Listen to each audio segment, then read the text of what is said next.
با نام و یاد خدای بزرگ. اینم از بندر ترکمن، جای همیشه دوست داشتنی برای تمام اقشار، تمام مردم ایران. میدونم که همتون خوشتون میاد و اینجا هم یه شهر بازی برای کودک دلبندتون که میخواد اینجا بازی کنه. الان خلوته بچه‌ها، من سر ظهر اومدم اینجا و یه خورده خلوته که بتونم راحت‌تر فیلممو بگیرم که و در اختیار شما بذارم و شما لذت ببرید از اینجا. اینم یه پارکینگ بسیار بزرگ که وقتی تشریف فرما شدین اینجا به عنوان مهمان بتونین خودروتون رو اینجا بذارین و از لحاظ امنیت کاملا امنیت داره و نگران چیزی نباشین. بعد یه مطلبی که میخواستم بگم، اینجا بازارچه جدیدالاحساس اونجا رو میبینین، اون ته اونجا بازار اینا، اینجا بازار قدیمه، خرید و فروش الان اونجا دایره و خیلی پرجنب و جوش و خیلی جالبه. و اینجا یه بازار جدیدالتأسیسه برای کسایی که میخوان بیان سرمایه گذاری کنن اینجا، مغازه احداث کنن، نمیدونم به هر حال هر چیزی اینجا مغازه احداث کنن میگیره. اینجوری بهتون بگم، من چون خودم بزرگ شده اینجا میدونم که مغازه‌هایی که اینجاست کار میکنه و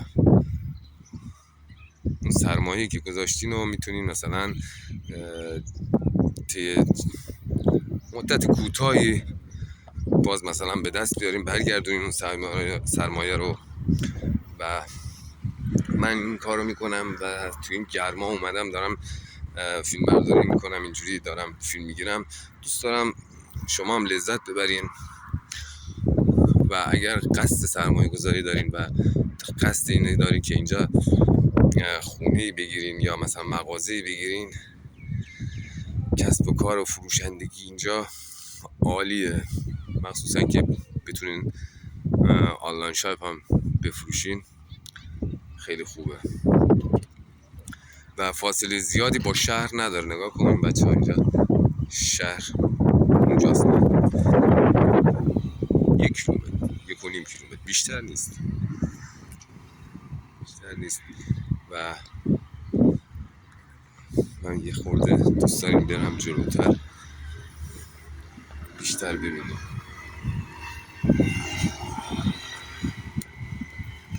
و از لحاظ اسکان اینجا همه چی مهیاست، خونه اینجا ارزونه، سویت ها خیلی ارزونه، مردمان خونگرم دارن، آدمای مهربونی دارن،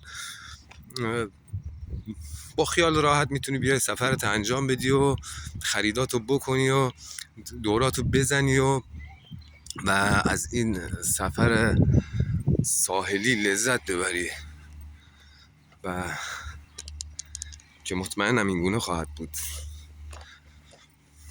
و چه بازار قدیمی و سنتیشون هست که من از این ور برم قشنگ معلومه.